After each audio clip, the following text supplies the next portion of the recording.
Hey, so right after we recorded our discussion, Phil Spencer tweeted this. We're listening and we hear you. We've been planning a business update event for next week, where we look forward to sharing more details with you about our vision for the future of Xbox. Stay tuned.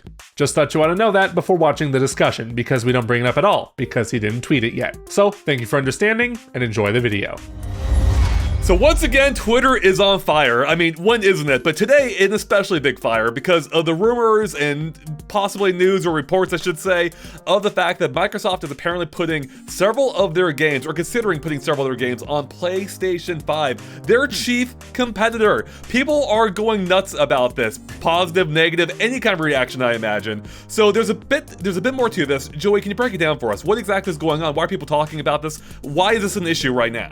Well, let me break it down for you right here. This all started on Sunday with an article from Xbox Era who reported stating that, according to anonymous sources, right, Starfield, the big Bethesda game that came out exclusively on Xbox and PC back in September, is coming to PS5 along with the previously rumored Hi-Fi Rush and Sea of Thieves ports. Of course, we've heard about those before. Hi-Fi Rush is apparently rumored for Nintendo Switch, which is kind of exciting. And it's also claimed that Microsoft has made investments into PS5 dev kits to support development efforts. So how much further along they're going to go with these dev kits, who's to say, but very interesting. They're giving PlayStation money saying, give us your dev kits. That's kind of interesting here. But then this continued with The Verge reporting that it's not just Starfield that's being considered. The upcoming Indiana Jones and the Great Circle is also being considered to be released on PS5. This quote comes from their article saying, a new multi-platform approach for certain Xbox games is emerging inside Microsoft, with the company weighing up which titles will remain exclusive and others that will appear on Switch or PS5 in the future. The Switch part's not too surprising to me, because we already have Cuphead on Switch, we already have Ori on Switch. They've definitely made their games available on that platform. And finally today, actually, Jeff Grubb said on his show that the other one that he's heard that's definitely under consideration, but it doesn't mean that it's going to happen, but it's in talks, is Gears of War, which that's got my eyebrows raised, because I'm like, Gears of War, that's almost like Halo in terms of like, this is Xbox. This is just straight up Xbox. So that's, of course, Grubb reiterates, like, it's not just like, this isn't like for sure confirmed or whatnot, but it's in talks. That makes me think, like, what's happening here? Tris, what do you think of all this? Yeah, it's weird. It definitely feels like there's like something big happening behind the scenes with this. Because I mean, like, on one hand, like you mentioned, we already have like Ori and Cuphead on Switch. So the idea of more Xbox games going to Switch specifically, that's not too surprising. We've kind of seen hints of that already. Or precedents for that already. Yeah. But to PS5, that's where it's surprising, especially with getting the dev kits, because I feel that implies we might start seeing games where it's being built from the get-go to also go on PS5, maybe not right away, but as like a timed exclusive on Xbox kind of thing, but games being built from the ground up with the intention of being multi-platform from the get-go, which would be really shocking, honestly, for especially some of these bigger Xbox titles that are normally considered like their core exclusives. Yeah, this is their biggest competitor, you know? I mean, Nintendo obviously is still a competitor themselves, no matter how much Nintendo tries to remove themselves from the conversation, but they are still very different. You know, Switch isn't competing with Xbox in terms of horsepower. They're a mobile system. Xbox is primarily, you know, based out of your house.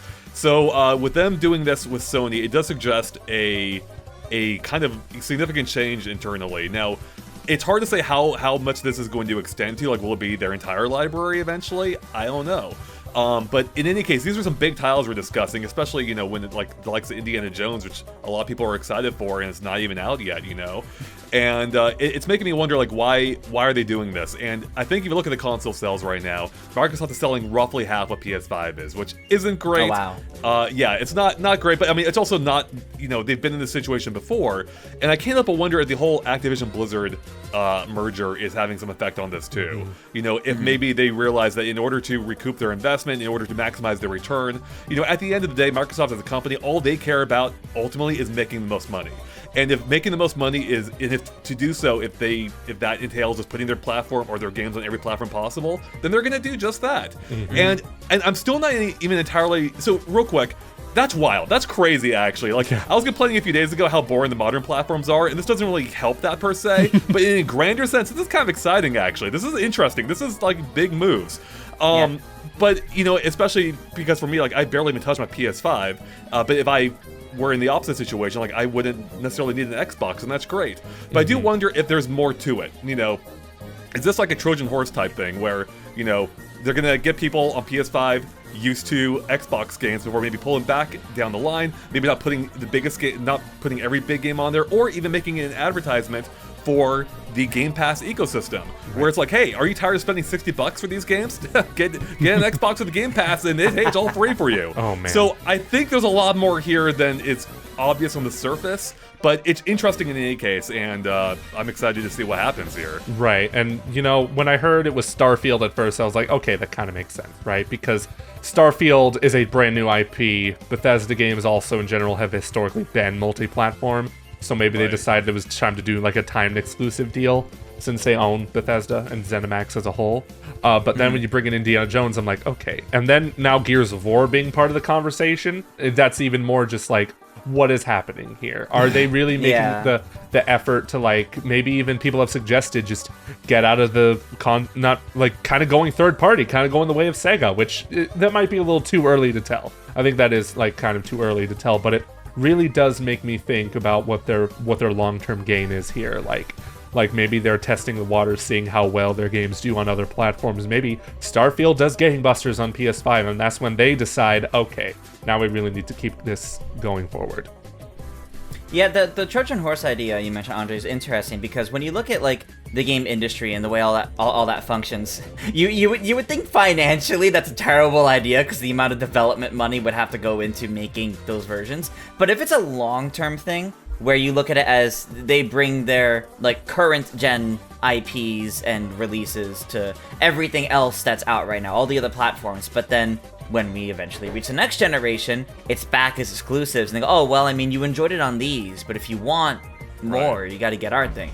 As a long-term thing, I think that actually does kind of make sense, but I think it has to be more than just that for that kind of investment. Like, if they're buying PS5 dev kits, like, if they're really making the development effort to put more of their games, including probably upcoming games that may even have, like, multi-platform launches or only timed exclusivity for Xbox, during this generation, like as long as they're doing more of that, I think there's more to it than just the the future prospects, so to say. Though I do agree it is mostly about money, and I wonder if, like you were saying too, Joey, like maybe not quite going third party, but making this an effort to put more focus on specifically their games.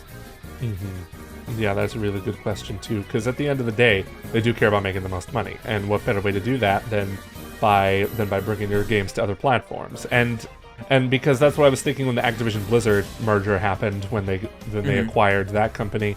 Like, that doesn't mean they're gonna put Call of Duty on just Xbox, because that would just shoot them in the foot real bad. They want to make as much money as possible and keep that thing multi-platform, which is why they also said Call of Duty's coming to Switch, which just brings it all. It's all about Switch, guys. It's bringing it all back there. But yeah, I just want to know, like, what if this is leading up to Xbox maybe not making another box anymore?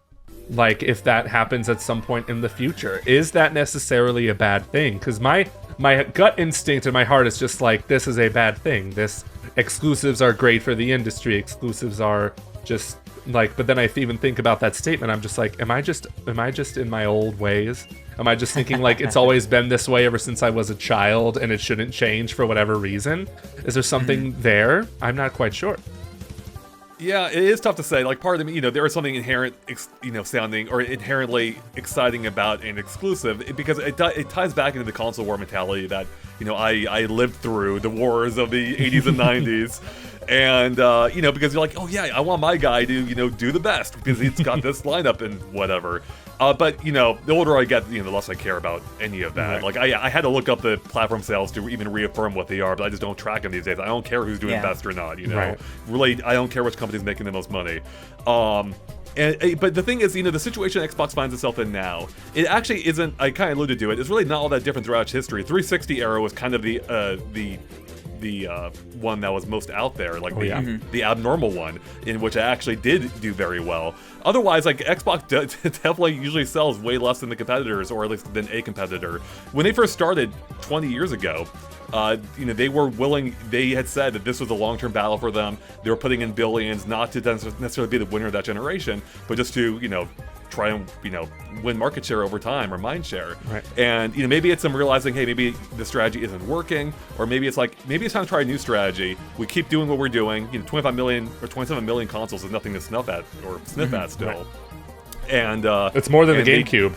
That's yeah, exactly right. It is. It's more than the original Xbox. Yeah. And maybe they look at this as like a marketing thing. It's like Microsoft has always been a software-driven company. Xbox is again kind of an outlier in that sense, in that it's one of the few hardware devices that they've really gone all in on, that they haven't dropped at least. And it might just be like, hey, we don't care where people are playing their games, but maybe if it advertises it to the Xbox ecosystem, hey, that's great. They can pick up an Xbox, get a Game Pass, get some good deals there. And I don't think right now it means anything for Xbox as a platform, especially because we've had those leaks where they have the roadmap of Xbox, mapped out. It could change, of course, but it sounds like there is successors coming down the line. And I don't really think it changes anything. All this really does is provide more options. Yeah. But really, the real winners here are PlayStation gamers. Like they get to play or buy Xbox games without having to buy an Xbox. That's a huge win. And for Xbox gamers, it could bring more people to their platform if they want to pick up Game Pass. So I don't know. I don't think it's that big of a deal ultimately. I think in Microsoft's case, this only helps them. So Yeah, that's true. That's very true. Yeah, there's a lot to unpack here, of course, which is why we're having a discussion about it, because there is just so much. Of course, it hasn't been confirmed yet. None of this has been confirmed. I feel like Microsoft is going to say something pretty soon, because it's just being reported everywhere. When there's smoke, there's fire, and I have reason to believe that this is the case. I'm not sure if Indiana Jones and the Great Circle, I think that's going to come later if it is going to come to PlayStation 5. They're still going to launch on Xbox and PC first. And just what you were saying, Andre, also, like, bringing their games to other platforms only benefits them in the end. And they already started doing that, like, way earlier than what we think. Like, remember when they started bringing all their Xbox games to PC, their Xbox One games? So, like, they were already just like, as long as you have a PC, as long as you have an Xbox, you can play these games. Because guess what? We're Microsoft. We have a lot of money. We can do that. And you're going to give us all that money, too. We don't care. As long as you play our games under the Xbox banner, we don't care. Right, that's exactly it. At the end of the day, I don't think Microsoft really cares all that much where you play their games. Like, they're getting the money regardless. They probably would prefer it's on their box, but I don't think it really matters all that much to them, and I think they're realizing that. So, it kind of reminds me a little bit. It's not quite the same, but when Nintendo first started making mobile games, like that was pretty wild too at the time. It's like Nintendo's finally investing in this entirely different ecosystem that seemingly may compete, with their own, and ultimately it didn't. And of course, like I said, it's not apples to oranges, or it is an apples to oranges comparison in a few Apple ways iPhone, here. right? Exactly, bingo. But I still think it's just an interesting direction for Microsoft, and I'm curious to see where it leads. I'm not worried. I own both consoles, and I don't really care. It's like, okay, great. I'll probably still play on Xbox because I have Game Pass, and I prefer the controller. But like I said, for PS5 gamers, they can benefit now too. I'm just worried that Xbox will stop making boxes and the name will be useless. That's the only thing. Then they might change their name to be just like Twitter, X. Oh, God. Oh no, no! Dang it, Tris. They'll really get some fires going on Twitter. Would it change all that much, right? Like, because I was already complaining how boring the modern generation is, because you think like almost every third-party game launches on both platforms. Sony, both of them have their own respective exclusives, but Sony especially has so few of them these days, because they take so long in making each game now that there aren't even that many PlayStation first-party exclusives. Yeah. And so, like, would it really be the worst thing if Microsoft stopped making hardware?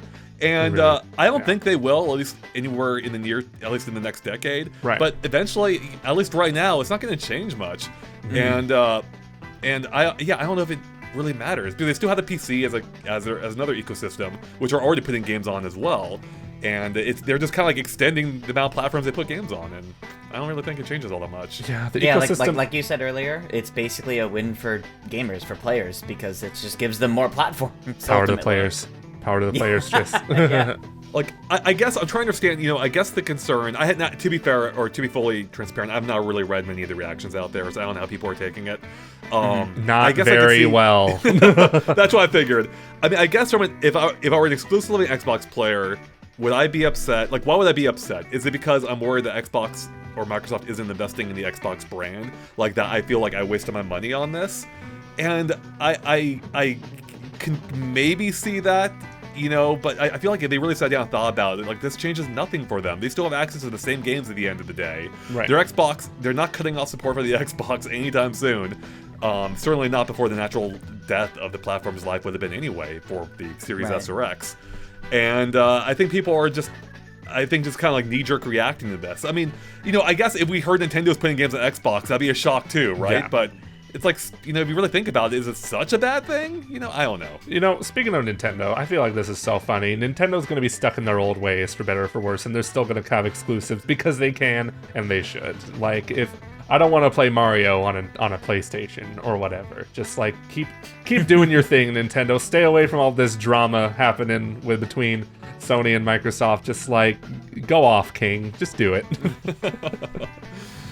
Yeah, I'm just glad we have something interesting to discuss, right? Yes. But there have been rumors for years that Xbox Game Pass is going to come to Switch. And in hindsight, it never made sense, not from Microsoft's side, but from Nintendo's side. Why would they put their main competitor on their own platform? That never made sense to me.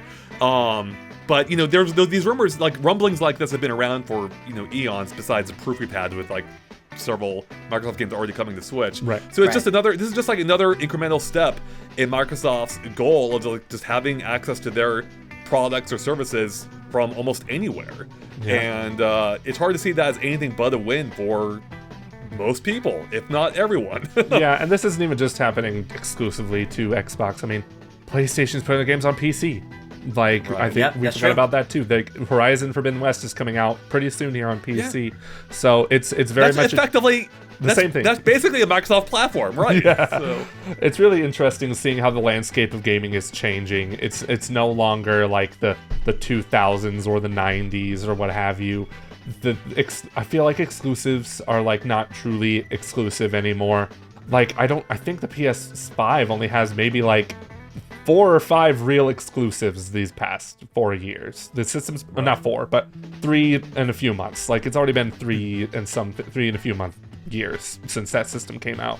And like you said, it's not been that exciting. It really hasn't. No, yeah, it hasn't been, unfortunately. Like, they used to be really exciting in PS2, even PS3 era, but less so these days. Mm-hmm. But I think it also maybe strikes at another issue currently. I feel like that's hindering the game industry to a degree. It's just like the massively inflated budgets of these games. Like, we've heard there were the leaks of the Sony budgets, which are absolutely insane.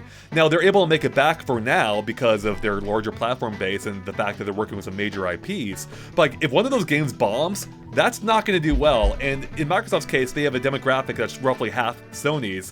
And I think, I don't know if their budgets are approaching Sony levels, but even if they're, just around half, if not more, like, they still need to recoup that investment as safely as possible. And just allowing access to a larger demographic is the safer way to do that. I'm telling you, I've been saying this for a while. Video games taking this long to make is not a good thing in the slightest. It's like because these games are taking so long and they're so expensive, that means we're going to get less riskier games. We're going to get more live service games, which is a genre I personally cannot stand. And it's just like, when I say the landscape of gaming is changing, a part of me is like, not for the better because of stuff like this. I'm just like, developers, please scale back your ideas. You don't need your games to look super realistic. You don't need to like have all this spoken dialogue in games. Like, we don't need that stuff. We don't. I'm begging you.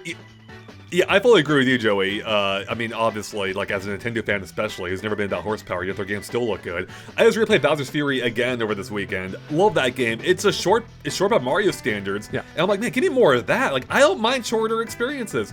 But, to be fully fair, though, like, Microsoft had that initial reveal of Halo Infinite. I didn't think it looked bad. It got destroyed online for having a character model that looked off, that in a frame, Yeah.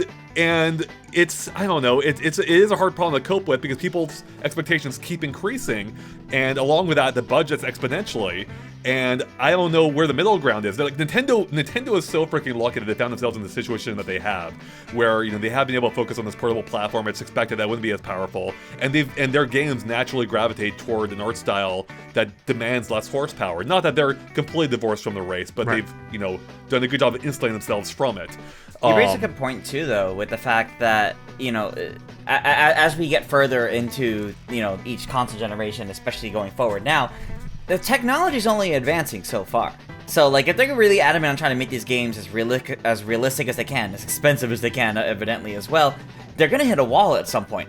Sooner than not, all things considered. Both in terms of the tech of a new console and the games themselves. So, yeah, like, that, whether we like it or not, there's gonna come a point in time where a wall is hit and they have to do something different. I hope so. Right. Yeah, I mean the budgets are only you can't keep inflating these budgets forever. No. Like the cap for PS5 or for any generation sales is, I mean it's not going to grow exponentially, unlike the budgets for these games, and that does cap like how much investment you can put into it, and something's going to give at some point, whether it's game size, scope, graphics, whatever it is. I don't know when that's going to happen, but it feels like we may be reaching that breaking point soon. But I think that is like a key consideration for Microsoft to just try and get on as much as possible. I wouldn't be surprised if this eventually extends to Switch 2, where we will see the same games on Xbox, PS5, and Switch 2. Wow. Yeah. Switch 2, hopefully this year. We'll see. Yeah, we really got into the weeds here with this conversation. I love it. Yeah, we did. It's interesting. Yeah, it's just a lot. I feel like this is like representative of how things are really changing in the gaming landscape, and like it's gonna be interesting these next few years to see where it goes from here. Yeah, I mean, ultimately, I think, if you're angry, just really sit down and think, why am I upset about this? I think, unless I'm missing something, I think this is really only a win for everyone, If you're an Xbox owner, nothing's changing. You still have access to that same platform. If you have Game Pass, you're still getting access to all these same games at a cheaper cost than anyone else, on any other platform. And it might bring more people into your ecosystem, perhaps. They want to check out other Xbox games. Yeah, you never know. Or at the very least, you can convince your friends. You can more willingly convince your friends to play games you really like, without making them dump a lot of money into getting a whole console for it. Yeah. Right. Plus, cross-play in any multiplayer games. So yeah. Very cool. I mean, I think it's only a good thing. So. Very cool. Awesome. I have nothing more to add on this. I think we can close this discussion here, but I think everyone in the comments can let us know what they think about all this, like why they're angry, why they think everyone should just calm down. But let us know. Any final thoughts, anyone?